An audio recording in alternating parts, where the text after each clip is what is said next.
வாதையினால் முடலும் வாடித்தவே புண்டாக பேதம் எல்லா சிமோனும் பின்னாக தாங்கி வர எங்கே சுமந்து போகிறீர் சீலோவையை நீர் எங்கே சுமந்து போகிறீர்.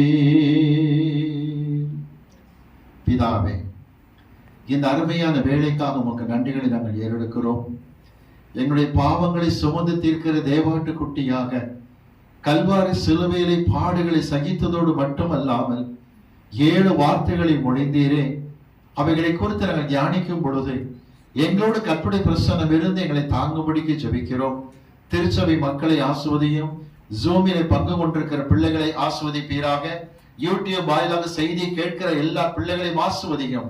தம்முடைய தெய்வீக நாமத்தை மகிமைப்படுத்தும் இயேசு கிறிஸ்துவின் நாமத்தில் பிதாவே, ஆமென். இப்பொழுதுமாக திருமதி பாரதி ரவீந்திரன் அவர்கள் முன் வந்து இந்த பிரசங்கத்துக்கு ஆதாரமாக இருக்கக்கூடிய யாத்திராகமத்தின் வசன பகுதியை அவர்கள் வாசிக்க நாம் கேட்போம். வாசிக்க தெரிந்து கொள்ளப்பட்ட பகுதி யாத்திராகமம் 6ஆம் அதிகாரம் வசனம் 6 மற்றும் 7. ஆதலால் இஸ்ரவேல் புத்திரரை நோக்கி, நானே கர்த்தர், உங்கள் மேல் எகிப்தியர் சுமத்தின சுமைகளை நீக்கி நான் உங்களை விடுவித்து உங்களை அவர்கள் அடிமைத்தனத்திற்கு நீங்களாக்கி ஓங்கிய கையினாலும் மகா தண்டனைகளினாலும் உங்களை மீட்டு உங்களை எனக்கு ஜனங்களாக சேர்த்து கொண்டு உங்களுக்கு தேவனாய் இருப்பேன். உங்கள் மேல் எகிப்தியர் சுமத்தின சுமைகளை நீக்கி உங்களை விடுவிக்கிற உங்கள் தேவனாகிய கர்த்தர் நான் என்று அறிவீர்கள். ஆண்டவராக இயேசு கிறிஸ்துவின் அன்பின் நாமத்தினாலே உங்கள் அனைவருக்கும் என்னுடைய அன்பின் வாழ்த்துக்களை நான் தெரிவித்துக் கொள்கிறேன். யாத்திராம் 6ஆம் அதிகாரம் 6ஆம் வசனம் 7ஆம் வசனத்தை நாம் வாசிக்க கேட்டோம். பஸ்கா அனுசரிக்கப்படுகிற சமயத்தில் இந்த குறிப்பிட்ட வசன பகுதி இன்றைக்கும் யூதர்கள் பயன்படுத்துகிறதை நாம் மறக்கக்கூடாது. பஸ்காவை அவர்கள் புசிக்கும் பொழுது இந்த வசனத்தை அவர்கள் நினைவு கூறுகிறது வழக்கம். நான் இப்பொழுது பஸ்கா பண்டிகையின் ஆசரிப்பை குறித்து சுருக்கமான ஒரு காரியத்தை விளக்கமாக நான் பேச விரும்புகின்றேன். பல காரியங்கள் சடங்காச்சாரங்கள் இருந்தாலும் நீங்கள் ஞாபகத்தில் வைத்துக் கொள்ளக்கூடிய முக்கியமான காரியத்தை பேச விரும்புகின்றேன். அதாவது கவனிங்க, பஸ்கா பண்டிகை வருகிற சமயம் சொல்ல போனா கிபி 30 ஏப்ரல் மாதத்தில் இந்த பஸ்கா பண்டிகை வந்தது. இயேசு கிறிஸ்துவாகி பஸ்கா நமக்காக தம்முடைய ஜீவனை கொடுத்தார். இன்னைக்கு நம்ம 7 வார்த்தைகளை தியானிக்கும் பொழுது பஸ்கா பண்டிகை அனுசரிப்பு, அந்த நேரத்திலே அவர்கள் வாசித்த சங்கீதம், இயேசு கிறிஸ்து கொடுத்த உரையாடல், இவைகளில் இருந்து நாம் சில காரியத்தை பெற்றுக்கொள்ள இருக்கிறோம். முக்கியமான தலைப்பு பஸ்காவும் கிறிஸ்துவின் 7 வார்த்தைகளும் என்பதாகும். எடுத்து நாம் வாசிக்கலாமா? 1 கொரிந்தியர் எடுத்துக்கொள்ளுங்கள். 1 கொரிந்தியர் 5ஆம் அதிகாரத்துக்கு நாம் எடுத்துக்கொள்வோம். 1 கொரிந்தியர் 5ஆம் அதிகாரம் 7ஆம் வசனத்தை நாம் வாசிக்க கேட்போம். வசனம் 7. ஆகையால் நீங்கள் புளிப்பில்லாதவர்களாய் இருக்கிறபடியே புதிதாய் பிசைந்த மாவாய் இருக்கும்படிக்கு பழைய புளித்த மாவை புறம்பே கழித்து போடுங்கள்.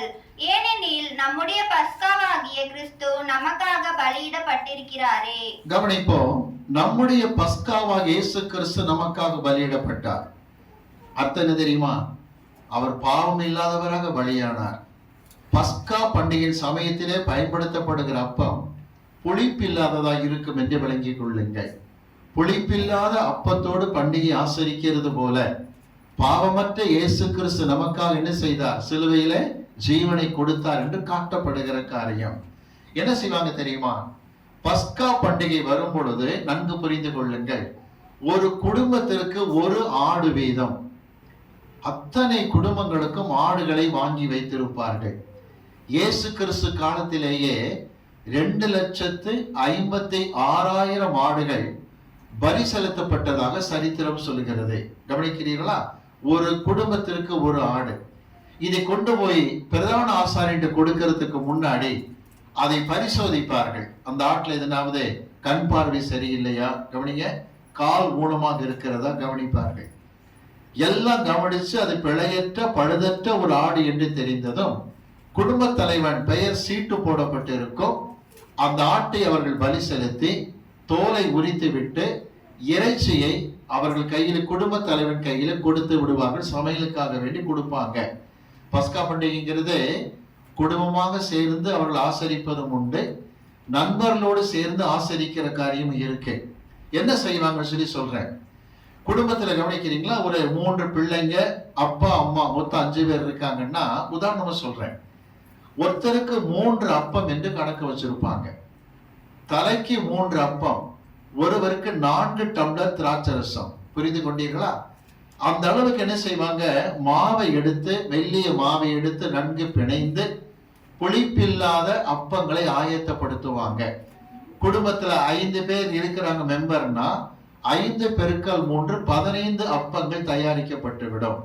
இந்த அப்பத்தை தயாரிக்கிறதை கவனிப்போம். குடும்ப தலைவி பொறுப்பெடுத்துக் கொள்வார்கள். நல்ல அருமைய அப்பங்கள்லாம் தயாரிச்சு முடிச்ச பிறகு அப்படியே மாவு ஜலிச்சு அப்படியே அங்கங்க படர்ந்து தூசிகள் கிடக்கும். பிறகு அப்பத்தை தயாரிச்சு ஒரு பாத்திரத்துல வச்சு நல்ல நீட்டா தொடச்சு வச்சிருவாங்க. இப்ப அடுத்து என்ன தெரியுமா, கொண்டு வரப்பட்ட ஆட்டு இறைச்சி சமைத்து விடுவார்கள். ஆட்டு இறைச்சி சமையல் பண்ணி ரெடியாக இருக்கும், அப்பம் ரெடியாக இருக்கும். இன்னொன்று, அவர்கள் என்ன திரும்ப செய்வாங்கன்னா, மாதுளம்பழம், பேரிச்சம்பழம், ஆப்பிள் போன்ற பழங்களில் இருந்து ஒரு வித பேஸ்ட் ஒன்று தயாரிப்பாங்க. நல்ல இந்த கொத்தமல்லி புதினா சட்னி செய்யறீங்க இல்லையா, அது மாதிரி சில இடங்களில் தேங்காய் சட்னி செய்வாங்க. ரொம்ப கெட்டியா இல்லாம, ரொம்ப தண்ணியா இல்லாம, கொல கொலன்னு இருக்கிற மாதிரி கஞ்சி மாதிரி இந்த ஃப்ரூட் பேஸ்ட், அந்த பேஸ்டை, பழத்தினுடைய அந்த குறிப்பிட்ட பேஸ்டை தயாரிப்பாங்க. இதுக்கு பேரு செரோஹோட் அப்படிம்பாங்க. செரோஹோட் அப்படிங்கிற அந்த பேஸ்ட் ஆனது, சகதி இருந்தா எப்படி மழை தண்ணியில சகதி எந்த கலர்ல வரும், மண்ணு கலர்ல, அந்த கலர்ல அது இருக்கும். எதுக்கு அதை தயாரிக்கிறாங்கன்னா, தாங்கள் பட்ட பாடுகள் எகிப்தில் எப்படி இருந்ததுன்னு காட்ட. வாசிக்கலாமா? யாத்திராகமத்தின் புஸ்தகம் எடுத்துக்கொள்ளலாம். 2ஆம் அதிகாரம் எடுத்துக்கொள்வோம். யாத்திராம் 2ஆம் அதிகாரத்தில் 11ஆம் வசனத்தை நாம் வாசிக்க கேட்போம். 2:11 வாசிக்க கேட்போம். மோசே பெரியவனான காலத்தில் அவன் தன் சகோதரரிடத்தில் போய் அவர்கள் சுமை சுமக்கிறதை பார்த்து தன் சகோதரராகிய எபிரேயரில் ஒருவனை ஒரு எகிப்தியன் அடிக்கிறதை கண்டு. கவனிங்க, சகோதரர்கள் எகிப்தியர்கள் அதிகமாக வதைக்கப்பட்டார்கள், வேதனைப்படுத்தப்பட்டார்கள். இப்ப நம்ம வாசிக்கலாமா? யாத்திரா 1ஆம் அதிகாரத்துக்கு வருவோம். 11ஆம் வசனத்தை வாசிப்போம். 1:11. அப்படியே அவர்களை சுமை சுமக்கிற வேலையினால் ஒடுக்கும்படிக்கு அவர்கள் மேல் விசாரணைக்காரரை வைத்தார்கள்.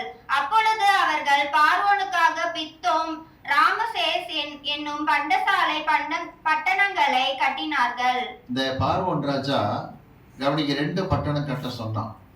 உணவு பண்டங்களை சேமிக்கிறதான குடோன் மாதிரி இருக்கும்.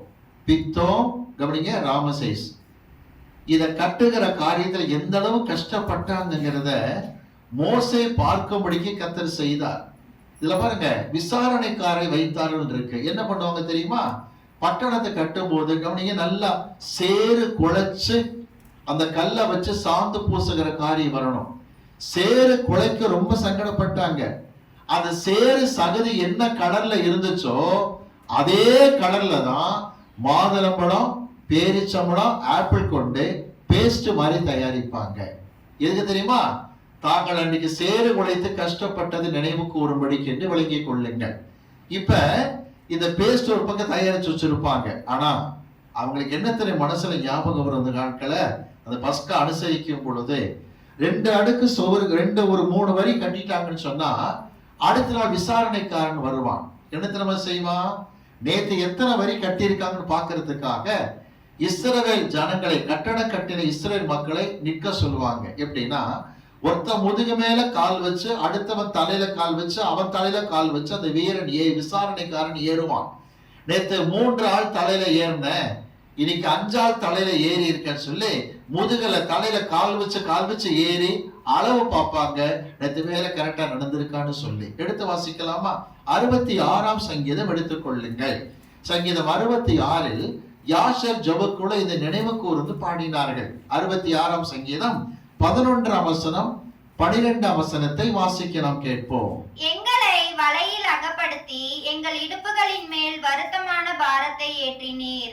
மனுஷரை எங்கள் தலையின் மேல் ஏறி போக பண்ணினீர். தீயையும் தண்ணீரையும் கடந்து வந்தோம். நல்ல கவனிங்க, மனுஷரை எங்க தலை மீது ஏறி போக பண்ணினீர். பாரமான வருத்தமான காரை சுமந்து கொண்டிருந்தோம். சற்று கவனிக்கிறீங்களா? பஸ்கா பண்டிகை ஆசரிக்கிற சமயத்தில் இப்படிப்பட்ட பல பேஸ்டை, அந்த லேகியம் போல இருக்கிற அதை தயாரித்து அதை குழைத்து வைக்கும் போது அந்த ஞாபகம் வரும். இன்னொன்னு என்ன தெரியுமா? 5 வகை கசப்பான கீரைகளை பதார்த்தமா செஞ்சிருவாங்க. கசப்பான கீரை என்பது கட்டாயமா கர்த்தர் சொன்னார். வாசிக்கலாமா? யாத்திராகமத்தின் புஸ்தகம் 12ஆம் அதிகாரம் எடுத்துக்கொள்வோம். 8ஆம் வசனத்தை வாசிக்க நாம் கேட்போம். யாத்திரா 12:8. அன்று ராத்திரியிலே அதின் மாம்சத்தை நெருப்பினால் சுட்டு புளிப்பில்லா அப்பத்தோடும் கசப்பான கீரையோடும் அதை புசிக்க கடவர்கள். பஸ்கா ராத்திரிக்கு ஆண்டு சொன்ன வார்த்தை தெரியுமா? கசப்பான கீரையோடு புசிங்கன்னு சொன்னார். பொதுவாகவே இறைச்சி சாப்பிடும்போது நல்ல இறைச்சியை சாப்பிட்டுட்டு விட்டுற சில பேர் இருக்கிறாங்க.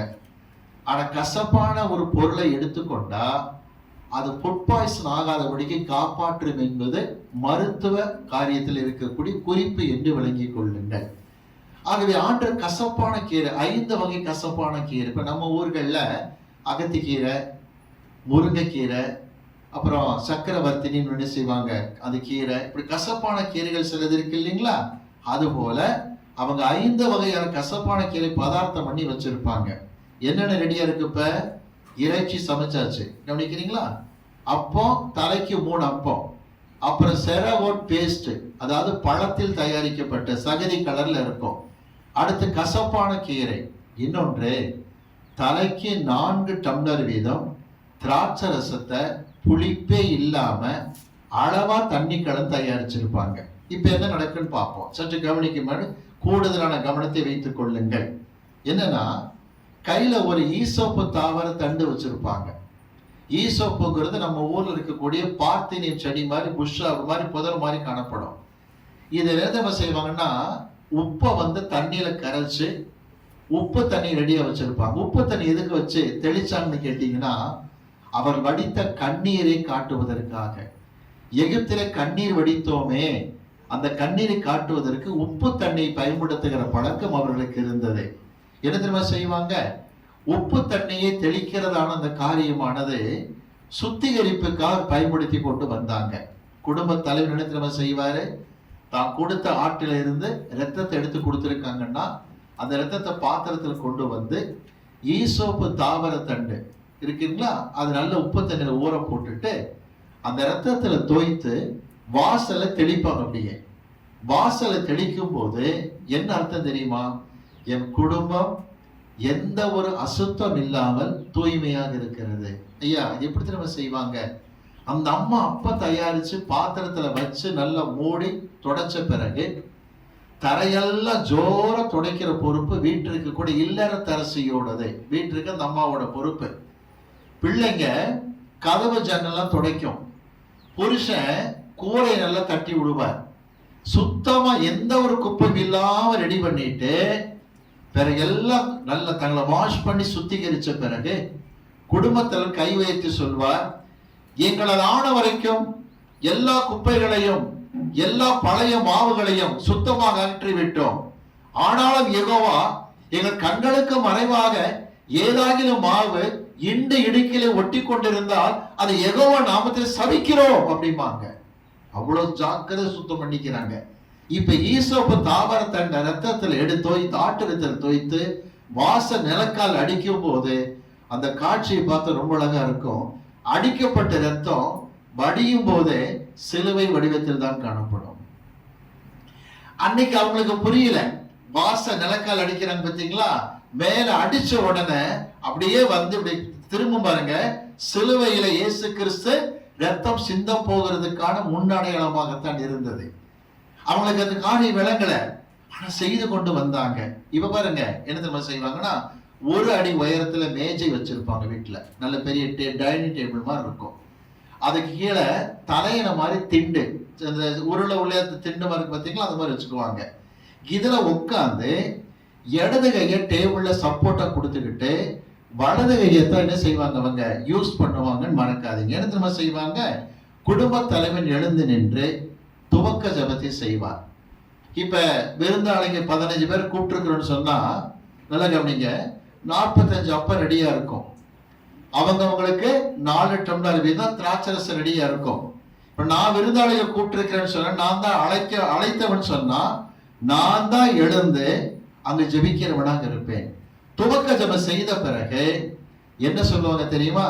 குடும்பத்தில் இருக்கிற எல்லாரும் சேர்ந்து யாத்திராகமம் 6ஆம் அதிகாரம் 6ஆம் வசனத்தை சொல்வார்கள். என்ன? நானே கர்த்தர் உங்கள் மேல் எகிப்தியர் சுமத்தின சுமைகளை நீக்கி நான் உங்களை விடுவித்து உங்களை அடிமைத்தனத்திற்கு நீங்கள் ஆக்கினேன். யாத்திராகமம் 6:6. கவனிங்க, இது சொன்ன உடனே எல்லார் கையிலும் ஒரு டம்ளர் திராட்சரசம் கொடுக்கப்படும். புரிஞ்சுக்கிட்டீங்களா? திராட்சரசம் கொடுப்பாங்க. ஆளுக்கு ஒரு டம்ளர் திராட்சரசம் குடிச்சு முடிச்ச உடனே எழுந்து நின்று 113ஆம் சங்கீதத்தையும் 114ஆம் சங்கீதத்தையும் பாடலாக பாடுவார்கள். இது முடிஞ்சிருச்சுங்களா? அடுத்து பாருங்க, அமர்ந்து விட்டு பாடி அமர்ந்த பிறகு யாத்ராம் 6ஆம் அதிகாரத்துல 6ஆம் வசனத்தை சொல்லுவாங்க. என்ன? ஓங்கிய கையினாலும் மகா தண்டனைகளினாலும் உங்களை மீட்டேன். கர்த்தர் எப்படி மீட்டு கொண்டார்னு காட்ட யாத்திராம் 6ஆம் அதிகாரத்துல 6ஆம் வசனத்தை சொல்லிட்டு இப்பதான் ஆளுக்கு ஒரு அப்பம் கையில கொடுக்கப்படும். முதல் சுற்று அப்பம். அப்பத்தை சாப்பிடுவாங்க. இறைச்சி கொஞ்சம் எடுத்துக்குவாங்க. கவனிங்க, கசப்பான கீரை எடுத்துக்குவாங்க. செரகோட் பேஸ்ட் இருக்கு இல்லையா, அந்த பலரசத்தில் தயாரிக்கப்பட்ட அந்த கஞ்சி மாதிரி இருக்கிறது. அதெல்லாம் கவனிங்க, தோய்த்து சாப்பிடுவாங்க. கீரை எடுத்து பேஸ்ட்ல தோய்ப்பாங்க, அப்பத்தை எடுத்து இறைச்சியில தோய்ப்பாங்க. ஒரு ரவுண்ட் என்ன செய்வாங்க? முதல்ல அப்பம் சாப்பிடும் பொழுது கொஞ்சம் இறைச்சி, கொஞ்சம் பேஸ்ட், கொஞ்சம் கசப்பான கீரை என்ன செஞ்சிருவாங்க? சாப்பிடுவாங்க. முடிச்ச உடனே 2வது டம்ளர் திராட்சரசம் எல்லாருக்கும் கொடுக்கப்படும். திராட்சரசத்தை குடிச்சிருவாங்க. குடிச்சிட்ட பிறகு எழுந்து நின்று 115ஆம் சங்கீதத்தையும் 116ஆம் சங்கீதத்தையும் பாடுவார்கள். 2வது ரவுண்டு முடிஞ்ச உடனே 115 116 பாடுவார்கள். இப்போ ஒரு முக்கியமான விஷயம் சொல்ல வரேன். இந்த செகண்ட் ரவுண்ட் அப்ப சாப்பிடுறாங்க பாத்தீங்களா? கவனிக்கிறீங்களா? சாப்பிடும் போதுதான் ஒரு பிரச்சனை அங்க வருது. இயேசு கிறிஸ்து சீஷரோட பஸ்கா அனுசரிக்கும் போது என்ன பிரச்சனை? விளக்கமாய் சொல்லுகிறேன். இயேசு கிறிஸ்து அவர்கள் எல்லாரையும் கவனிங்க, விருந்துக்கு ஆயத்தப்படுத்தி விட்டார். இவர் தான் விருந்தின் தலைவர். விளங்குதுங்களா? விருந்தின் தலைவர் அவர் தான். அந்த விருந்து கலைக்கும் போது யாராவது ஒருத்தரை பிரதான விருந்தாளி என்று கனப்படுத்த வேண்டும். அந்த காலத்துல காணப்பட்ட பழக்கம். ஃபேமிலியா அனுசரிச்சாங்கன்னா பரவாயில்ல, நண்பர்களோடு அனுசரிச்சாங்கன்னா அந்த தலைவன், பொறுப்பெடுக்கிற தலைவன் ஒருவரை பிரதான விருந்தாளியா கவனிங்க அங்க ஒழுங்குபடுத்தி ஆயத்தமாக வைத்திருக்கணும். அந்த பிரதான விருந்தாளிய இடது பக்கத்தில் அமர வைப்பார்கள். இடது பக்கத்திலே அவர்களே செய்வாங்க, அமர வைப்பாங்க. பிரதான விருந்தாளி கவனிங்க இடது பக்கம் உட்கார்ந்து இருப்பார். ஆண் இடம் என்ன தெரியுமா? நல்ல கவனிங்க, யூதாசை இடது பக்கம் உட்கார வச்சார். ஆனா அவன் என்ன யோசித்தான் தெரியுமா? சரித்திரத்தில் ரொம்ப அழகா கொடுத்திருக்காங்க. அவன் யோசித்த காரியம் என்ன தெரியுமா? என்னை இடது பக்கம் உட்கார வைக்கிறாரே, கனப்படுத்த விரும்புகிறாரோ என்று நினைத்தவன் ஏதோ என்னை சரிகட்ட விரும்புகிறார். என்னை கர்த்தர் சரிகட்ட விரும்புகிறார், விடக்கூடாது என்கிற அந்த ஆணவத்தில் அமர்ந்திருந்தான். அவன் மிரட்சியோடு எல்லாரும், அதாவது ஒரு மாதிரி பெருமையோடு பார்க்கிறான், கர்வத்தோடு பார்க்கிறான். இந்த பார்வை உள்ள பிரச்சனை உண்டாக்குச்சு. எப்ப தெரியுமா? 2வது ரவுண்டு அப்பம் புசித்து கொண்டிருக்கும் போது என்னங்க பிரச்சனை வந்தது? வாசிக்கலாமா? லூக்கா சுவிசேஷம் எடுத்துக்கொள்வோம். 22ஆம் அதிகாரம் எடுத்துக்கொள்ளுங்கள். லூக்கா சுவிசேஷம் 22ஆம் அதிகாரம் 24ஆம் வசனத்தை வாசிக்க கேட்போம். 22, 24. அன்றியும் தங்களில் எவன் பெரியவனாய் இருப்பான் என்று அவர்களுக்குள்ளே வாக்குவாதம் உண்டாயிற்று. பாத்தீங்களா? எவன் பெரியவன் என்ற வாக்குவாதம் ஸ்டார்ட் ஆயிடுச்சு. ஏன்னா இவரு எப்படிங்க, யூதாசு எல்லாரும் ஒரு மாதிரி பார்க்கிறான். என்னை பெரிய ஆளா கர்த்தர் வச்சுட்டாரு, இடது பக்கம் உட்கார வச்சுட்டாரு, வலது பக்கம் யார் திரும்ப இருக்கா? அன்பின் சீஷன் யோவான் ஆண்டவர் மார்பிள் சாஞ்சிக்கிட்டு இருக்கிறாரு. இடது பக்கம் யூதாஸ் உட்கார்ந்த உடனே எல்லாரும் ஒரு மாதிரி பார்க்கறான். நம்மளை ஏதோ சரி கட்ட போறாரு, விட்டு கொடுக்க கூடாது, வந்த வேலையை முடிக்கணும், அந்த பிளான்ல இருக்கான். இவன் பார்க்கிற பார்வையில உள்ள சலசலப்பு ஏற்பட்டது. நம்மளை யாரா பெரியவனாக இருப்பான்? அப்பதான் இயேசு கிறிஸ்து என்ன பண்ண தெரியுமா? அவங்க அப்பா சாப்பிட்டுட்டு இருக்கும் போது டக்குன்னு ஆண்டு திரும்பினார், ஒரு பாத்திரத்திலே தண்ணீரை கொண்டு வந்தார். சொல்ல கவனிக்கிறீங்களா? தண்ணி கொண்டு வந்தார். கொண்டு வந்து பாத்திரத்தினுடைய இடுப்புல கட்டியிருந்த அந்த துணி எடுத்து அதுல வச்சு அந்த பாத்திரத்து பக்கத்துல வச்சு சீஷருடைய கால்களை கழுவி துணியால் துடைக்க ஆரம்பித்து விட்டார். முதல்ல யார் காலை கழுவினார் தெரியுமா? பிரதான விருந்தாளி யூதாஸ் காலை தான் கழுவினார். அவன் காலை கழுவும் போது அவனுக்கு ஒன்றும் புரியல. பிரதான விருந்தாளி ஆக்கிட்டாரோ அந்த யோசனை வருது அவனுக்கு. கால்களை கர்த்தர் கழுவினார். பேதுரு என்ன சொல்றாரு? நீங்க குரு, நான் சீஷன், என் காலை கழுவலாமான்னு கேட்டார். இந்த பார், நான் உன் கால்களை கழுவாவிட்டால் என்கிட்ட உனக்கு பங்கு இல்லை. நம்மளுக்கு ஒரு தப்பான கணக்கு போட்டார் பேதுரு. உன் காலை கழுவரிச்சு பங்கு கிடைச்சா உடம்போட கழுவுனா கூடுதல பங்கு கிடைக்கும். ஆண்டவரே, என் கால்களை மட்டுமல்ல என் தலையெல்லாம் உடம்பெல்லாம் கழுவணும். உடனே ஆண்டு குடத்தை எடுத்து எரும மாட்டை ஊத்துற மாதிரி ஆண்டு ஊத்துனாங்க. விளங்குதுங்களா? நான் செய்யறது உனக்கு தெரியல பேதுருவே, நீ முழுகினவன் காலை மட்டும்தான் கழுவான்னார். அர்த்தம் என்ன தெரியுமா? ஞானஸ்நானம் எடுத்து கர்த்தருக்குள் வந்தவங்க சின்ன சின்ன அசுத்தங்கள் கால்களில் ஒட்டின மாதிரி இருக்கும். ஆத்துல போய் குளிச்சுட்டு வராங்க, திரும்ப வீட்டுக்கு வந்து குளிப்பாங்களா? டிப்பர்ல தண்ணி எடுத்து எதை மட்டும் கழுவிக்குவாங்க? காலை மட்டும். ஞானஸ்நானம் எடுத்தவன் சுத்தமா இருக்கான், காலை மட்டும் தான் கழுவணும்பா. இந்த மாதிரி ஆராதனை கூடி வரும்போது ஒருத்தருக்கு ஒருத்தர் சின்ன சின்ன மனஸ்தாபம் இருந்தா கால் தூசி. விளங்குதுங்களா? புரியுது உங்களுக்கு? திருச்சபையில நமக்குள்ள சின்ன சின்ன அபிப்பிராயம் கருத்து வேறுபாடு இருந்தா கர்த்தர் பார்வைக்கு கால் தூசி. நம்ம தான் அதை பெருசாக யோசிச்சுட்டு இருக்கோம். விளங்குதுங்களா? ஆக கால்களை ஒருத்தருக்கு ஒருத்தர் என்ன செய்யுங்க? கழுவ கடவி என்ற உதாரணத்துக்கு சொன்னாரே தவிர எக்ஸாக்டா காலை கழுவுறது இல்லை. விளங்குதுங்களா? ஆண்டு சொன்ன உதாரணமான காரியம். கால்களை கழுவினார், சீலை துணியில துடைக்க துவங்கினார். இதெல்லாம் சீஷர் பார்த்துக்கிட்டு இருக்கிற நேரத்தில் கவனிங்க, இரண்டாவது அப்பம் சாப்பிடுகிற சமயத்தில் வாசிக்கலாமா? யோவான் சுவிசேஷம் 13ஆம் அதிகாரம் எடுத்துக் கொள்ளுங்கள். யோவான் சுவிசேஷம் 13ஆம் அதிகாரம் 2ஆம் வசனத்தை வாசிக்க நாம் கேட்போம். யோவான் 13:2. சீமோனின் குமாரனாகிய யூதாஸ் காரியோத்து அவரை காட்டிக் கொடுக்கும்படி பிசாசானவன் அவன் இருதயத்தை தூண்டின பின்பு அவர்கள் போஜனம் பண்ணி கொண்டிருக்கையில் வாசிங்க. தம்முடைய கையில் பிதா எல்லாவற்றையும் ஒப்பு கொடுத்தார் என்பதையும் தாம் தேவனிடத்தில் இருந்து வந்ததையும் தேவனிடத்திற்கு போகிறதையும் இயேசு அறிந்து போஜனத்தை விட்டெழுந்து வஸ்திரங்களை கழற்றி வைத்து ஒரு சீலையை எடுத்து இப்பதான் கர்த்தர் ஆரம்பிக்கிறார். இவங்களுக்குள்ள யார் பெரியவன் டிஸ்கஷன் வந்த உடனே கர்த்தர் கவனிங்க எடுத்து பேசுகிற காரியம் என்ன தெரியுமா? அவர்களுக்கு போதிக்கிறார், எஜமான் காட்டிலும் வேலைக்காரன் பெரியவன் அல்ல, நான் எப்படி என்னை தாழ்த்தணும் கவனிக்கிறீங்களா? அப்படி நீங்க ஒண்ணு செய்யணும், தாழ்த்தணுங்கிற கருத்தை சொல்லி கொடுக்கறத பாக்குறோம். இப்ப பாருங்க, முக்கியமான விஷயத்துக்கு வருகின்றோம். எவன் பெரியவன் வாக்குவாதம் ஏற்படுகிற சமயத்தில் 2ஆம் சுற்று அப்பத்தை எல்லாம் சாப்பிட்டுட்டு இருக்கிற நேரம் கர்த்தர் செய்த காரியம் என்ன? பாத்திரத்தில் தண்ணீர் எடுத்தார், சீஷர் கால்களை கழுவினார், சீலை துணியை கொண்டு துடைக்க துவங்கினார்னு பாக்குறோம். இப்ப நடந்த காரியம் என்ன தெரியுமா? வாசிக்கலாம். யூதாசுக்கும் இந்த காரியத்தை செய்தவர் என்ன சொன்னார்? மார்க்கு சுவிசேஷம் எடுத்துக் கொள்ளுங்கள், 14ஆம் அதிகாரத்துக்கு வருவோம்.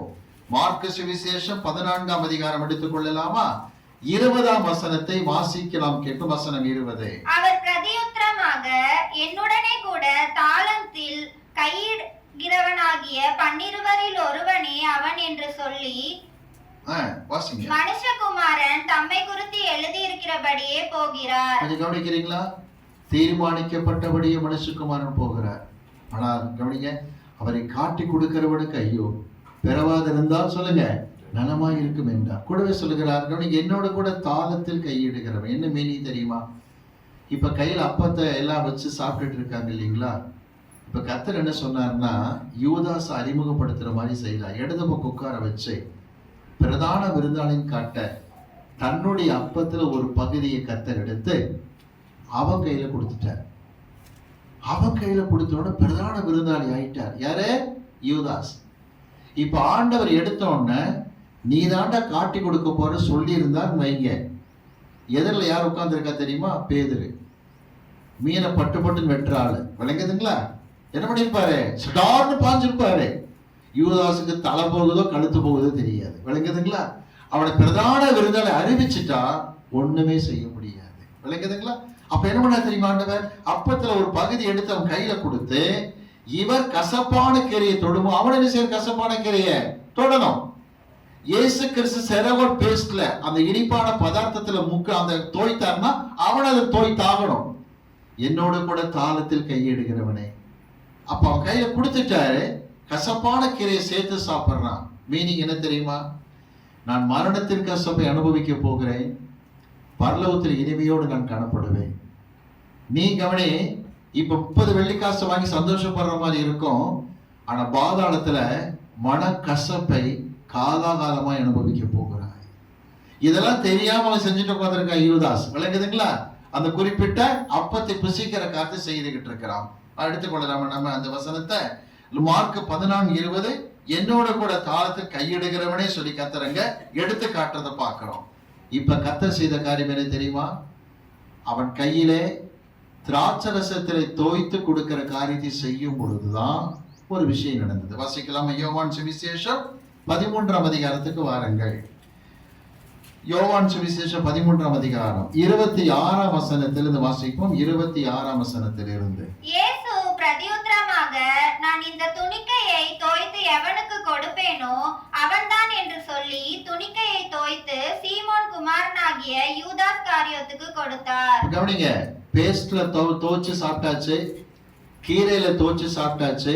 இப்ப அடுத்து பாருங்க, அப்பத்தில் ஒரு பகுதி எடுத்து திராட்சரசத்துல தோய்த்து அவன் கையில கொடுத்தார். இப்ப அவன் வாங்கின உடனே என்னாச்சுன்னு பாரு. தொடர்ந்து வாசிங்க பார்ப்போம். அந்த துணிக்கையை அவன் வாங்கின பின்பு சாத்தான் அவனுக்குள் புகுந்தான். அவ்வளவுதான். உடனே புரிஞ்சுக்கிட்டீங்களா? தயவு செய்து நினைச்சிடாதீங்க சர்ச்சுக்குள்ள பிசாசு வரமாட்டான்னு நினைச்சிடாதீங்க. திருவிருந்து நடக்கிற இடத்துல யார் தான் நின்றுகிட்டு இருக்கிறா? சத்தமா சொல்லுங்க. பிசாசு நிக்கிறான். டக்குன துணிக்கி வாங்கின உடனேயே புரிந்து கொள்ளுங்க, சாத்தா உள்ளுக்குள்ள புகுந்துட்டான்.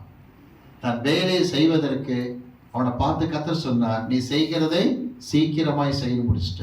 இவன் என்ன பண்ண தெரியுமா? நம்ம செய்யறத கத்தர் அங்கீகரிச்சுட்டாரு. உற்சாகமா கிளம்பினான். சீஷர் என்ன யோசித்தாங்க தெரியுமா?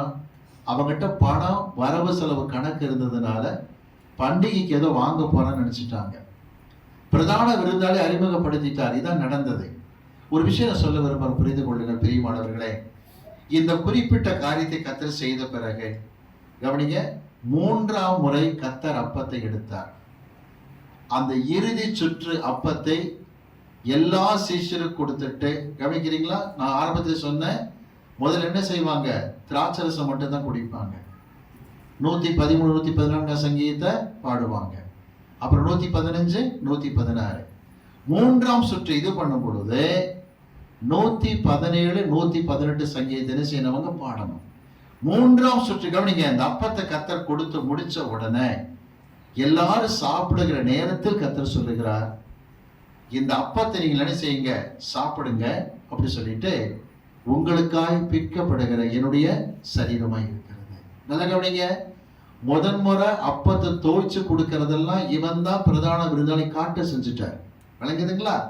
அடுத்த சுற்று வரும்பொழுது கர்த்தர் 3ஆம் முறை அப்பத்தை எடுத்து கொடுக்கும் போது, இதை வாங்கி புசியுங்கள், உங்களுக்காய் பிற்கப்படும் என்னுடைய சரீரம்னு சொல்லிட்டு திராட்சரசத்தை கையில் எடுத்தார். 4வது டம்ளர் எடுத்து சொல்றார், இதை வாங்கி உங்களுக்குள்ளே பங்கிட்டு கொள்ளுங்கள், உங்களுக்காய் சிந்தப்படையுடைய இரத்தமா இருக்கிறது சொன்னார். புரிஞ்சுக்கிடுங்க, திருவிருந்த ஆராதனையினுடைய முக்கிய ஸ்தானத்தில் யூதாஸ் இல்லை.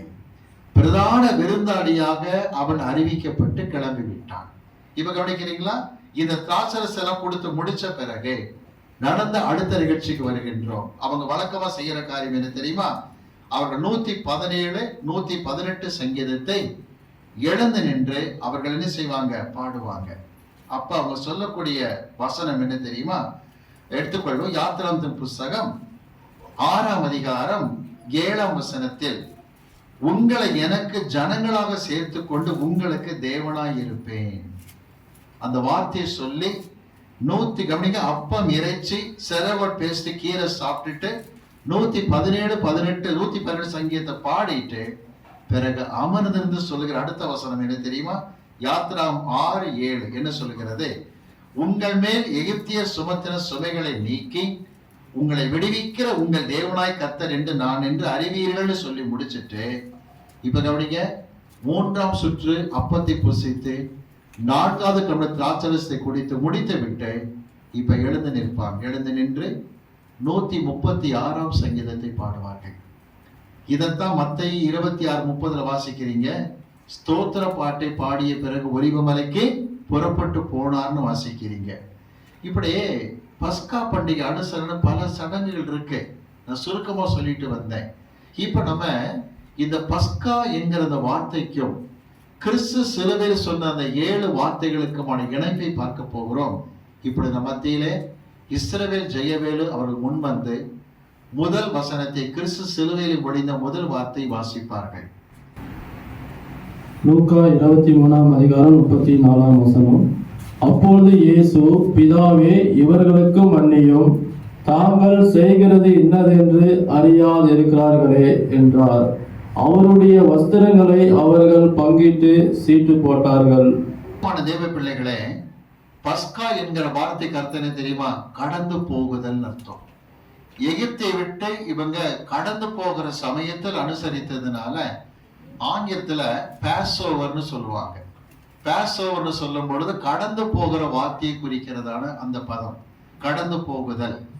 பஸ்கா சமயத்தில் தான் இது நடக்கிற நிகழ்ச்சியாக பார்க்கின்றோம். சரி, இன்றைக்கு பைபிள் நீங்க படிக்கும் போது பாவ மன்னிப்பு ஞானஸ்நானம் இணைந்திருப்பதை பார்க்க முடியும். இது பஸ்காவில் இருக்கிற முக்கியமான தாற்பயம் என்ன? நான் சொல்லுகிற வசனம் எடுத்து வாசிக்கிறீங்களா? 1 கொரிந்தியர் 5ஆம் அதிகாரம் 7ஆம் வசனத்தை வாசிக்க நாம் கேட்போம். 1 கொரிந்தியர் 5:7 வாசிக்க நாம் கேட்போம். ஆகையால் நீங்கள் புளிப்பில்லாதவர்களாய் இருக்கிறபடியே புதிதாய் பிசைந்த மாவாய் இருக்கும்படிக்கு பழைய புளித்த மாவை புறம்பே கழித்து போடுங்கள். நல்ல கவனிங்க, புளித்த மாவோடு பண்டிகையை ஆசரிக்க கூடாது என்று கர்த்தர் சொல்லுகிறார். நல்ல புதிய மாவை பிசைந்துதான் கவனிங்க அப்பத்தை தயாரிக்கிற பழக்கத்தை அவர்கள் செய்வார்கள். இப்ப நம்ம வாசிக்கலாமா? மார்க்கு சுவிசேஷம் 1ஆம் அதிகாரம் 4ஆம் வசனத்தை வாசிக்க நாம் கேட்போம். மார்க்கு 1:4. யோவான் வனாந்திரத்தில் ஞானஸ்நானம் கொடுத்து பாவ மன்னிப்புக்கென்று மனதிரும்புதலுக்கேற்ற ஞானஸ்நானத்தை குறித்து பிரசங்கம் பண்ணி கொண்டிருந்தான். பாவ மன்னிப்புக்கென்று ஞானஸ்நானம், சற்று கவனிக்கிறீர்களா? யோவான் ஞானஸ்நானம் கொடுக்கும் பொழுது பாவ மன்னிப்புக்கென்று ஞானஸ்நானத்தை கொடுத்தார். இந்த பார்த்தா மிக முக்கியமானது. எங்க ஞானஸ்நானம் வருதோ அதில் என்ன இணைஞ்சிருக்கும்? பாவ மன்னிப்பு இணைந்திருக்கும் என்று விளங்கிக் கொள்ளுங்க. அப்புறம் என்ன தெரியுமா? மனம் திரும்பி பாவங்களை அறிக்கையிட்ட ஒருவர் ஞானஸ்நானம் எடுக்கிற சமயத்தில் மன்னிக்கப்பட்டவராக கரையேறி வருகின்றார். விளங்குதுங்களா? ஞானஸ்நானம் எடுத்து வெளியில வரும் பொழுது மன்னிக்கப்பட்ட பிள்ளையாகத்தான் வெளியில வரீங்கன்னு அர்த்தம். இதே வார்த்தையை நீங்க லூக்கா 3:6 வாசிக்கலாம். ஆனால் பேதுரு சொல்லுகிற வார்த்தையை வாசிக்கலாம். அப்போஸ்தலர் நடவடிக்கைகள் 2ஆம் அதிகாரம் எடுத்துக்கொள்ளுங்க. அப்போஸ்தலர் நடவடிக்கைகள் 2ஆம் அதிகாரம் 38ஆம் வசனத்தை வாசிக்க நாம் கேட்போம். 2:38. பேதுரு அவர்களை நோக்கி, நீங்கள் மனம் திரும்பி ஒவ்வொருவரும் பாவ மன்னிப்புக்கென்று இயேசு கிறிஸ்துவின் நாமத்தினாலே ஞானஸ்நானம் பெற்றுக் கொள்ளுங்கள். மனம் திரும்புதல், பாவ மன்னிப்பு, ஞானஸ்நானம் இணைச்சு பேதுரு பேசுகிறார். பாவ மன்னிப்புக்கென்று ஞானஸ்நானம் பெற்றுக் கொள்ளுங்கள். அர்த்தம் தெரியுமா? பாவ மன்னிப்பு கிடைக்கிறது ஞானஸ்நானத்தின் மூலமாக. ஏற்கனவே நம்ம சபையில் அடிக்கடி பிரசங்கம் பண்ணி இருக்கோம். பழைய ஏற்பாட்டில் கர்த்தர் பஸ்கா அனுசரிக்க என்ன சொன்னார் தெரியுமா? விருத்த சேதனம் இல்லாத பஸ்கா என்ன செய்யக்கூடாது? அனுசரிக்க கூடாது. பழைய ஏற்பாட்டு விருத்த சேதனம் புதிய ஏற்பாடு என்னவாயிடுச்சு? இப்ப உங்களுக்கு ஞானஸ்நானமாக மாறிடுச்சு. கிடங்க, பாவ மன்னிப்பு ஞானஸ்நானம் ஒன்றுக்கொன்று இணைந்தது. பேதுரு நமக்கு மிக அழகாக, பவுல் நமக்கு அழகாக எடுத்து காட்டுகிறார். எப்படி என்று வாசிக்கலாமா? யாத்திராமத்தின் புஸ்தகம் எடுத்துக்கொள்ளுங்க. 14ஆம் அதிகாரம் 29-30 வசனங்களை வாசிக்க நாம் கேட்போம். யாத்திரம் 14, 29, 30 வசனங்களை வாசிப்போம். இஸ்ரவேல் புத்திரரோ சமுத்திரத்தின் நடுவாக வெட்டாந்தரையின் வழியாய் நடந்து போனார்கள். அவர்கள் வலது புறத்திலும் அவர்கள் இடது புறத்திலும் ஜலம் அவர்களுக்கு மதிலாக நின்றது. இவ்விதமாய் கர்த்தர் அந்நாளிலே இஸ்ரவேலரை எகிப்தியரின் கைக்கு தப்புவித்து ரட்சித்தார். கர்த்தர் தப்புவித்து ரட்சிக்கும் போது என்ன கவனிக்கிறீங்களா? இஸ்ரவேல் ஜனங்கள் சிவந்த சமுத்திரத்தில் உலர்ந்த தரையில் நடந்து போறது போல போறாங்க. இந்த பக்கம் அப்படி சமுத்திரத்தின் தண்ணீர் மதிலாக நிற்கிறது, இந்த பக்கம் சமுத்திரத்தின் தண்ணீர் மதிலாக நிற்கிறது. அழகாக கடந்து போயிட்டே இருக்கிறாங்க அவங்க. இதற்கு வேதம் கொடுக்கிற விளக்கம் என்ன? வாசிப்போமா? 1 கொரிந்தியர் 10ஆம் அதிகாரம் எடுத்துக்கொள்ளுங்க. 1 கொரிந்தியர் 10, 1ஆம் வசனம் 2ஆம் வசனத்தை வாசிக்க நாம் கேட்போம். 1 கொரிந்தியர் 10, 1, 2 வசனங்கள். இப்படி இருக்க சகோதரரே, நீங்கள் எவைகளை அறிய வேண்டும் என்றிருக்கிறேன்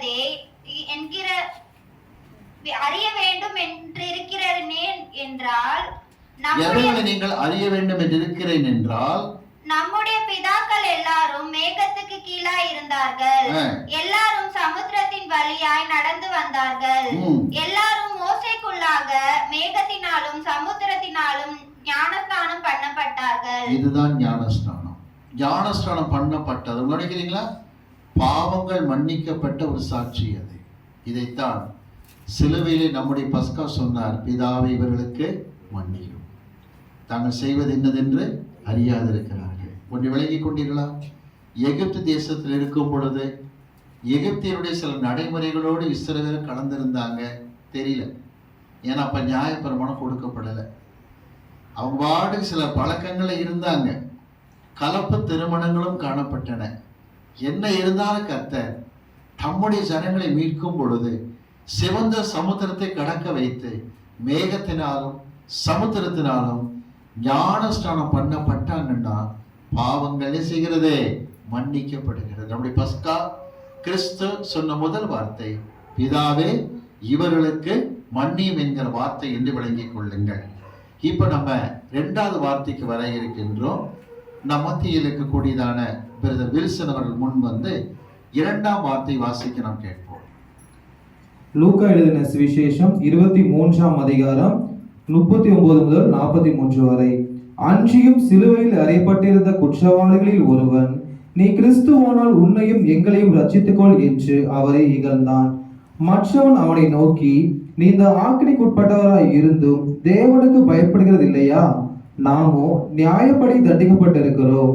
நாம் நடப்பித்தவைகளுக்கு தக்க பலனை அடைகிறோம். இவரோ தகாத ஒன்றையும் நடப்பிக்கவில்லையே என்று அவனை கடிந்து கொண்டு இயேசுவை நோக்கி, ஆண்டவரே, நீர் உம்முடைய ராஜ்யத்தில் வரும்பொழுது அடியனை நினைத்தருளும் என்றான். இயேசு அவனை நோக்கி, இன்றைக்கு நீ என்னுடனே கூட பரதேசில் இருப்பாய் என்று மெய்யாகவே உனக்கு சொல்கிறேன் என்றார். பிரியமான தேவ பிள்ளைகளே, 2ஆம் வார்த்தை வாசிக்க நாம் கேட்டோம். இன்றைக்கு என்னோட கூட பரதேசில் இருப்பாய் என்று கர்த்தர் மனந்திரும்பின கல்லனை பார்த்து சொல்லுகிறதை பார்க்கிறோம். நீங்க சில படங்கள்ல பார்க்கிற மாதிரி இந்த பக்கம் ஒரு கல்லன், இந்த பக்கம் கல்லன் சிலுவையில் அறையப்படலை. சரித்திரத்துல தெளிவா என்ன கொடுத்துருக்காங்கன்னா, ஜீசஸ் கிரைஸ்ட் வந்து இப்படி சென்டர்ல இருப்பார்னு சொன்னா, இந்த பக்கம் ஒரு கல்லன் அவரை ஃபேஸ் பண்ணி, இந்த பக்கம் ஒரு கல்லன் அவரை ஃபேஸ் பண்ணி தான் அரைஞ்சிருந்தாங்க. இயேசு கிறிஸ்துவுக்கு நல்ல கவனி, நமக்கு அல்ல, பிக்சர்ல பார்த்தா நமக்கு வலது இடது மாறும். இயேசு கிறிஸ்துவுக்கு வலது பக்கத்திலே அறையப்பட்ட கல்லன் பெயர் சரித்திரத்தின்படி டிஸ்மாஸ் என்பதாகும். அவன்தான் மனம் திரும்பின கல்லன். இடது பக்கம் ஒரு கல்லன் இருக்கிறான், கவனிக்கிறீங்களா? அந்த கல்லன் பெயர் மிக்காயேல் என்பது. இவன் மனம் திரும்பாத ஒரு கல்லனாக காணப்பட்டவன். வலது பக்கத்தில் இருக்கிற கல்லனை குறித்து நிறைய சரித்திர குறிப்புகள் உண்டு. நான் சுருக்கமாக சொல்லுகிறேன். இயேசு கிறிஸ்து 2 வயது குழந்தையாக எடுத்துக்கொண்டு செல்லப்படுகின்றார். ஏரோது கைக்கு தப்பி அந்த மரியாள் யோசேப்புக்கு எடுத்துக்கொண்டு போகிறார்கள். அப்பொழுது காட்டில் வழிமறித்த பயங்கரமான கொள்ளையன், கொலைகாரன் இந்த டிஸ்மாஸ் தான். எத்தனையோ குழந்தைகளை கழுத்தை நெரித்து க்ளோஸ் பண்ணி இருக்கிறவன் வழியில எதிர்பட்டதும் யோசேப்பு மரியாள் திகைக்கிறார்கள். அப்ப அவன் சொல்றான், அந்த குழந்தை கையில கொடுங்கிறான். மரியாள் தைரியத்தை வரவழைச்சு குழந்தை கையில கொடுக்கிறாங்க. எத்தனையோ குழந்தைகளை கொன்ற அவன் இந்த குழந்தை வாங்கும் பொழுது ஓவென்று கத்தி அழுதான். அவனை மடக்க முடியவில்லை, அழுதான். பிற கேட்டா, இந்த குழந்தைக்கு என்ன பேர் வச்சிருக்கீங்க? அவங்க இயேசுன்னு சொன்னாங்க. இயேசுங்கிற வார்த்தை எபிரேய மொழியில ஜெஷுவா அப்படின்னு சொல்லுவாங்க. பழைய ஏற்பாட்டுல யோசுவான்னு வருது இல்லையா, அதுக்கும் ஜெஷுவா தான். ஜெஷுவான்னு சொன்னாங்க. அருமையான பெயரை வச்சிருக்கீங்க சொல்லிட்டு குழந்தையின் கன்னங்களை தட்டி கொடுத்தான். நிச்சயம் நீ பெரிய ஆளா வருவ, என்னை கொஞ்சம் கவனிச்சுப்பி, அப்ப நீ நிச்சயம் பெரிய ஆளா வருவ என்று சொல்லி குழந்தையின் கன்னங்களை தட்டி கொடுத்தான். குழந்தை திரும்ப அவங்க கிட்ட கொடுத்துட்டு காட்டுக்குள்ள ஓடி மறைஞ்சிட்டான். இப்ப அந்த கள்ளன் தான் அரசாங்கத்தால் கைது செய்யப்பட்டு கிறிஸ்துவின் வலது பக்கத்தில் சிலுவையில் அடிக்கப்பட்டிருக்கிறான். பார்க்கிறார், நசரேயனாகிய இயேசு, ஜெஷுவா, யூதருடைய ராஜா என்று மேல் விலாசத்தை பார்த்தது கண்டுபிடித்து விட்டான். அன்றைக்கு குழந்தையாக பார்த்த இவரா? ஆச்சரியம் தாங்கவில்லை அவனுக்கு, ஆச்சரியம் தாங்கவில்லை. பார்த்து கொண்டே இருக்கிறான். சிலுவையில் அறையப்பட்ட கள்ளர்கள் என்றைக்கு கெட்ட வார்த்தைகளை பேசுவார்கள், எல்லாரையும் தூஷிப்பாங்க. இவர் வாயில பிதாவே இவர்களுக்கு மன்னியும் என்று வந்ததும் உள்ளம் உடைந்தது. அவனுக்கு என்ன பண்ண தெரியுமா? இயேசுவை பார்க்கிறான். இடது பக்கம் இருக்கிற மனம் திரும்பாத, கவனிங்க, அந்த கள்ளன் இயேசுவை பார்த்து சொல்லுகிறான், நீ கிறிஸ்துவானால் உன்னையும் எங்களை காப்பாற்றலாம் அப்படின்னா. டக்குனு அவன் என்ன பண்ணிட்டா, டிஸ்பாஸ் அவனை பார்த்து, டேய், செய்த பாவத்துக்கு தாண்டா அடிக்கப்பட்டிருக்கிறோம், இவர்கிட்ட என்னடா குற்றம் இருக்கு? ஒரு குற்றம் இல்லை, தகாதது ஒன்றை அவனை செய்ய நடப்பிக்கல. என்ன அர்த்தம் தெரியுமா? பாவமற்றவராக தொங்குகிறார், நான் பாவி.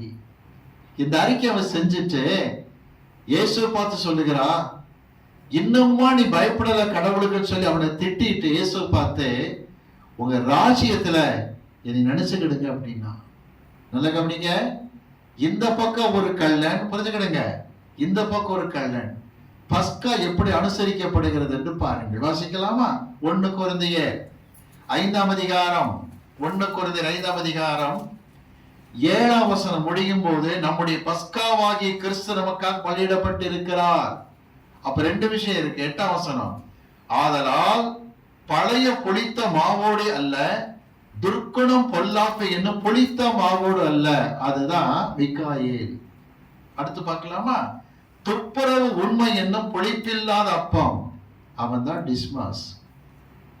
இந்த பக்கம் கவனி, இடது பக்கம் துர்க்குணம் பொல்லாப்பு, வலது பக்கம் என்னது? துப்புரவே சொல்லுங்க, உண்மை. பஸ்காவை அனுசரிக்கும் பொழுது கர்த்தர் சொல்லுகிற வார்த்தை, துர்க்குணம் பொல்லாப்போடு பஸ்காவை அனுசரிக்க வேண்டாம். கவனிப்போமா? துப்புரவு உண்மையாக பஸ்காவை அனுசரியுங்கள்.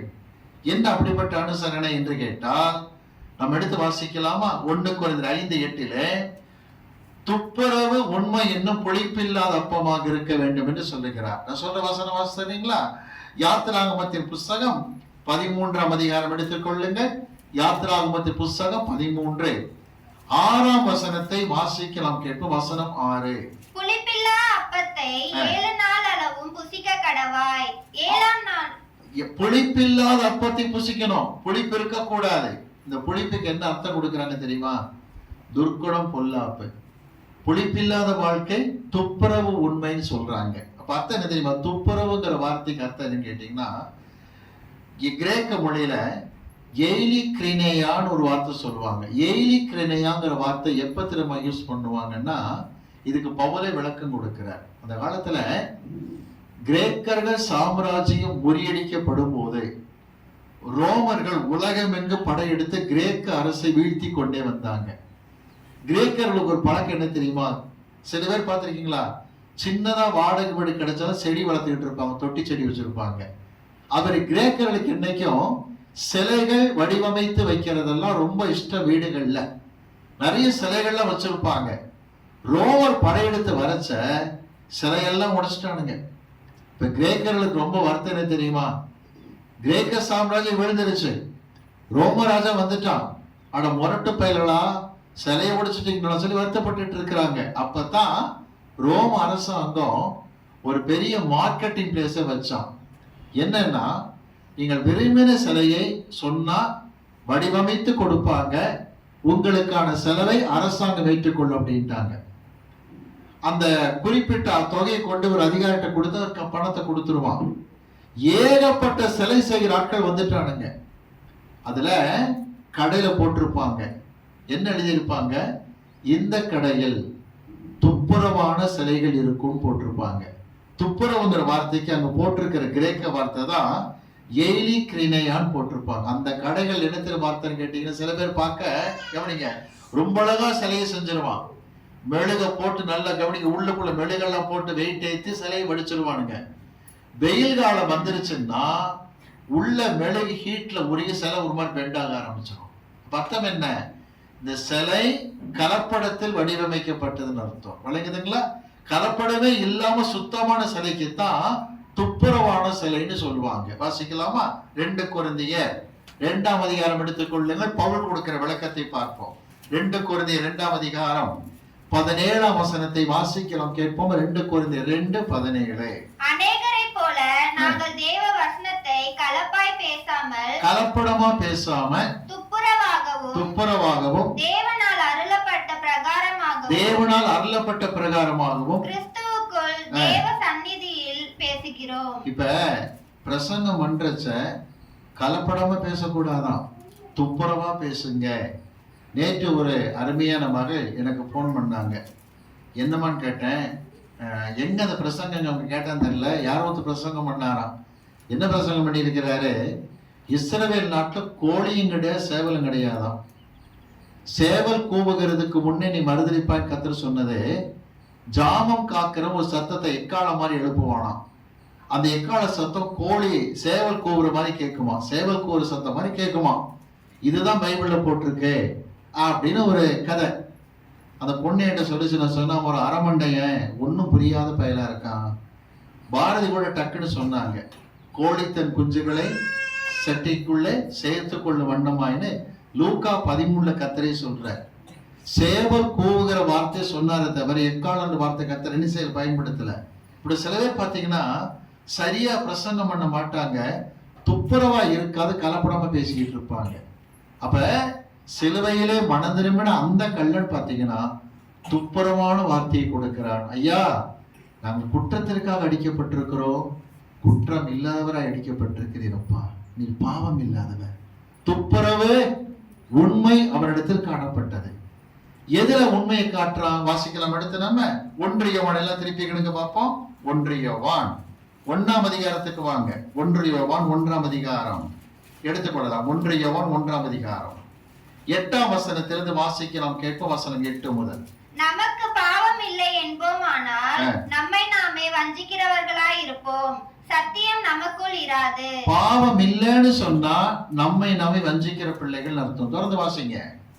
நம்முடைய பாவங்களை நாம் அறிக்கையிட்டால் பாவங்களை நமக்கு மன்னித்து எல்லா அநியாயத்தையும் நீக்கி நம்மை சுத்திகரிப்பதற்கு அவர் உண்மையும் நீதியும் உள்ளவராய் இருக்கிறார். பாத்தீங்களா? பாவத்தை எப்படிங்க அறிக்கையிட்டு நான் பாவின்னு சொன்னா மன்னித்து சுத்திகரிக்க அவர் உண்மையாக இருக்கிறார். உண்மையாய் தம்மை நோக்கி கூப்பிடுகிற யாவருக்கு கர்த்தர் சமீபமாக இருப்பதாக 145ஆம் சங்கீதம் 18ஆம் வசனத்துல வாசிக்கிறோம். ஒரு காரியம் புரிஞ்சுக்கிடுங்க, கர்த்தருடைய வருகை சமீபமாக இருக்கிறது. நாம் ஆண்டோட வரிக்கு ஆயத்தப்பட்ட பிள்ளைகளாக இருக்கணும்னா கவனிக்கணும். ஜெப வாழ்க்கை, வேத வாசிப்பு, சர்ச்சுக்கு வருகிற காரியம், ஆவிக்குரிய ஜீவியங்கள்ல கலப்படம் இல்லாம துப்புரவா இருக்க கற்றுக்கொள்வோம். வாசிக்கலாமா? பிலிப்பியருக்கு எழுதப்பட்ட நிருபம் 1ஆம் அதிகாரம் எடுத்துக்கொள்ளுங்கள். பிலிப்பியர் 1:11 வசனத்தை வாசியுங்கள். பிலிப்பியர் 1:11 வாசிப்போம். 1:11. நீங்கள் கிறிஸ்துவின் நாளுக்கென்று துப்புரவானவர்களும் கிறிஸ்துவின் நாளுக்கென்று துப்புரவான பிள்ளைகளாகவும் இடரலற்றவர்களுமாய் இருக்கவும் வேண்டுதல் செய்கிறேன். கவனிங்க, கிறிஸ்துவின் நாள் வருது, வருகை சீக்கிரமா இருக்கு. அந்த நாளுக்கென்று துப்புரவான பிள்ளைகளாக இருங்க, இடரல் இல்லாத பிள்ளைகளாக இருங்க. திருச்சபை மக்கள் கவனிங்க, உங்கள் வாழ்க்கை, உங்கள் நடைமுறை ஜீவியத்துல உண்மையா துப்புரவா இருங்க. நீங்க வாழ்க்கையில துப்புரவா இல்லை, கொஞ்சம் கலப்படம் இருக்குன்னு சொன்னா இடரலான வாழ்க்கையை மாறிடும். சர்ச்சுக்கு போற இவங்களே இந்த மாதிரி பண்றாங்களான்னு 4 பேர் பேசாதபடிக்கு ஜெப வாழ்க்கையில, வாயின் வார்த்தைகள்ல, ஜீவியத்துல சுத்தத்தை காத்துக்கொள்ளுங்க. துப்புரவு இல்லைன்னு சொன்னா அடுத்தவன் இடறி போற மாதிரி இருக்கும். கிறிஸ்துவின் நாளில் வருகையிலே பிரவேசிக்க முடியாது. இன்னைக்கு அநேக சபைகளிலே ஆவிக்குரிய வேஷம் போடுகிற பிள்ளைகள் இருக்கிறார்கள். அது கர்த்தருக்கு துக்கமான காரியம். ஒரு சபையில் நடந்த ஒரு நிகழ்ச்சியை சொல்லுகிறேன். சபை போதகர் ஆராதனை முடிந்தது சொன்னார். அடுத்த ஞாயிற்றுக்கிழமை வரும் பொழுது சபை மக்கள் அனைவரும் மார்க் 18ஆம் அதிகாரத்தை படித்துக் கொண்டு வாருங்கள் அப்படின்னா எல்லாம் மண்டை ஆட்டினாங்க. அடுத்த வாரம் வந்தது. ஆராதனை ஆரம்பிக்கும் போது கேட்டார் போதகர், எத்தனை பேர் மார்க் 18 படிச்சுட்டு வந்தீங்க? படான 15 பேர் கை உயர்த்திட்டான். இருக்கிற 50ல 15 கை உயர்த்திருச்சு. மீதி பேர் அமைதியா இருந்தான். என்ன தெரியுமா அர்த்தம்?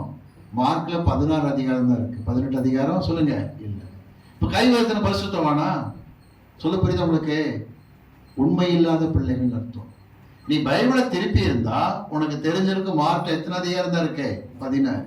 அப்ப கை உயர்த்தாலும் பாவி மாதிரி நினைச்சுக்கிறாங்க. ஆனா கை உயர்த்தினது பயங்கரமான பாவி. விளங்குதுங்களா? 18 அதிகாரம் படிச்சு இதுல மார்க்ல 18 அதிகாரம் படிச்சிருக்கானா? விளங்குதுங்களா?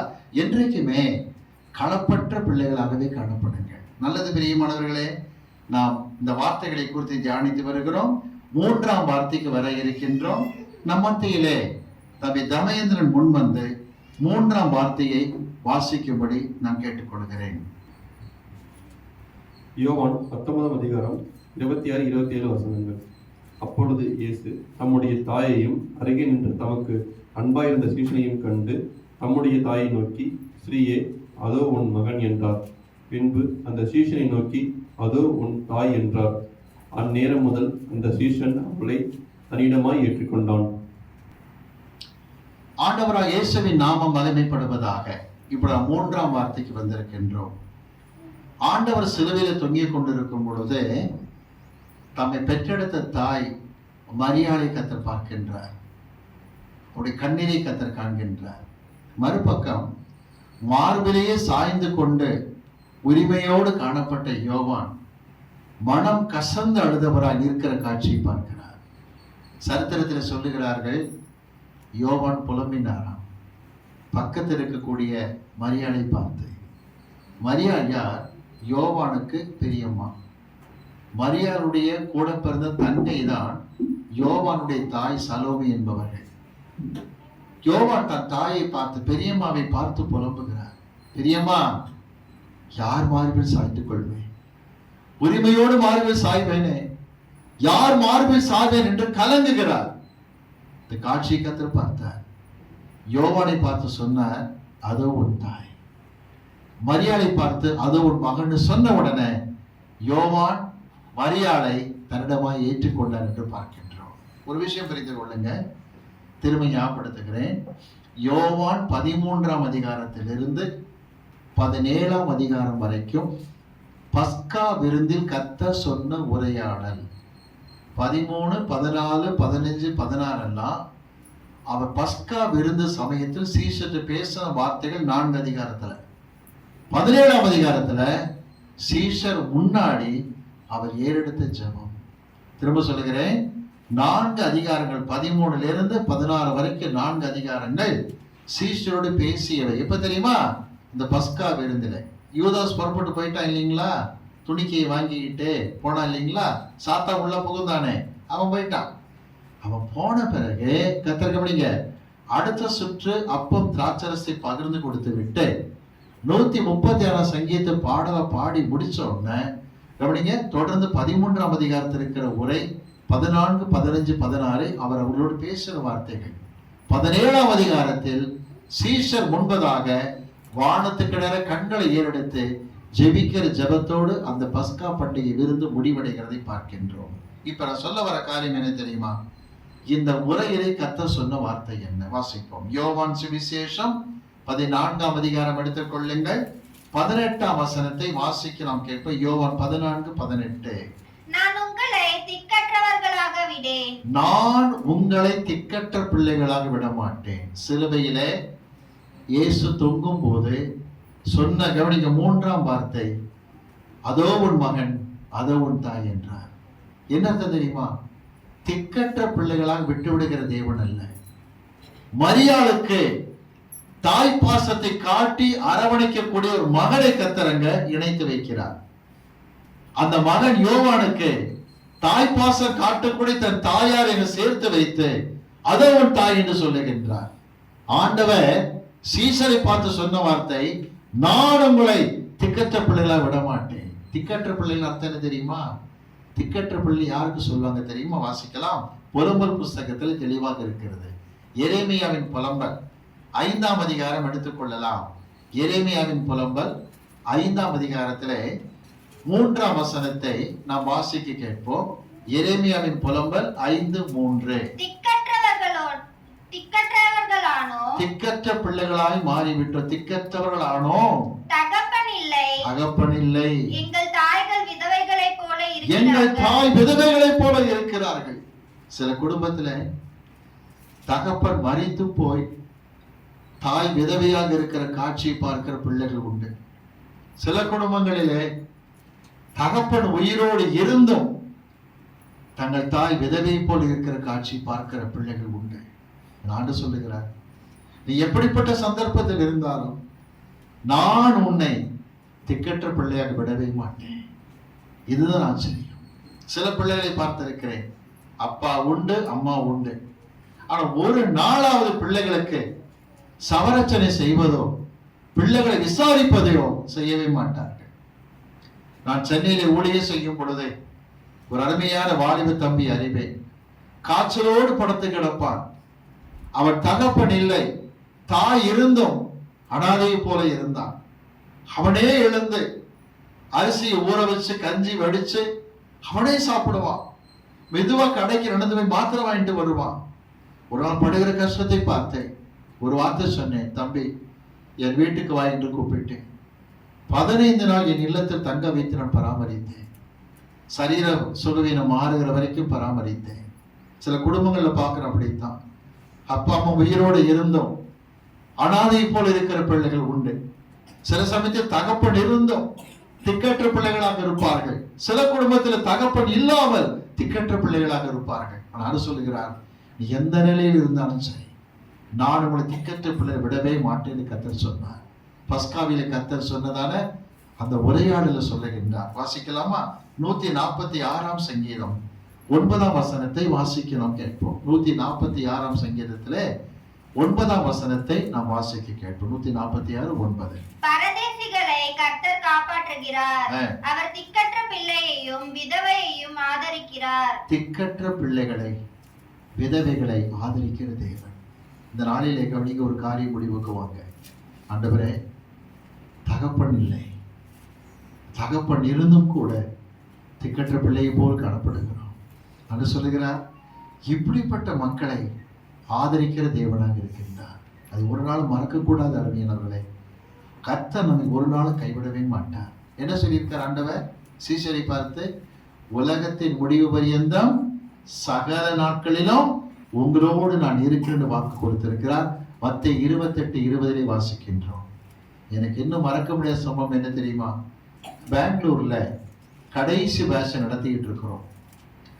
அநேக போராட்டங்கள் பெங்களூர்ல.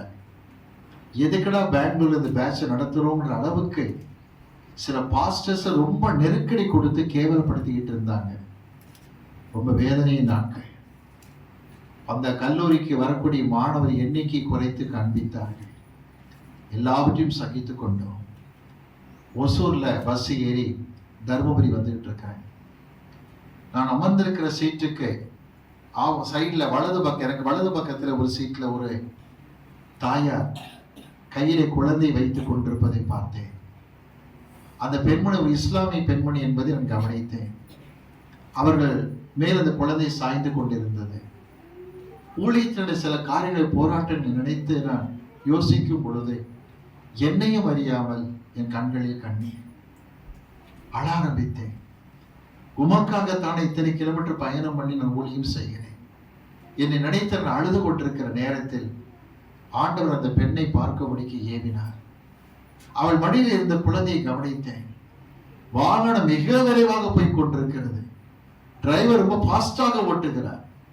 ஆனா குழந்தை முன்னாடி சீட்ல மோதிரக்கூடாதுன்னு தாய் இறுக்கி பிடித்தவளாக அந்த சீட்டு கம்பி பிடிச்சிட்டு இருக்கிறாங்க. அந்த குழந்தையோ எந்த கவலையும் இல்லாமல் நன்கு உறங்கி கொண்டிருந்தது. ஆண்டவர் கேட்டார், இந்த குழந்தையை தாய் எப்படி பாதுகாக்கிறாங்க? அதை காட்டில் நான் மேலானவர் அல்லவா என்று கேட்ட பொழுது தேம்பி தேம்பி அழுது. இனி இந்த பாரங்களை எல்லாம் உங்க சமூகத்துல போட்டுரு ஆண்டவரே. அந்த குழந்தைக்கு இருக்கிற விசுவாசம் என்ன? அம்மாவுடைய தோல்ல நம்ம அணைத்து படுத்திருக்கிறோம், எந்த பிரச்சனையும் வராது. வாகனம் வேகமாக ஓடுவதை குறித்தோ சடன் பிரேக் அடிப்பதை குறித்த குழந்தைக்கு ஒரு கவலை இல்லை. தாயதை பார்த்து கொண்டார்கள். வாழ்க்கையில கூட திக்கற்ற பிள்ளை என்று யோசிக்க வேண்டாம். நம்மை வழிநடத்துகிற கர்த்தர் ஆதரவு கொடுக்கிறவராக இருக்கிறார். அதைத்தான் சொல்லுகிறார். யோவானை பார்த்து அதோ உன் தாய், மரியாளை பார்த்து அதோ உன் மகன் என்று சொன்ன அந்த நேரம் முதல் யோவான் மரியாளை தருணமாய் ஏற்றுக்கொண்டார். சரித்திரத்தின்படி மரியாளின் கடைசி மூச்சு வரைக்கும் மரியாளை பராமரித்தது மரியாளின் தங்கை மகன் சலோமி மகன் யோவான் தான் என்று சொல்லப்படுகின்றது.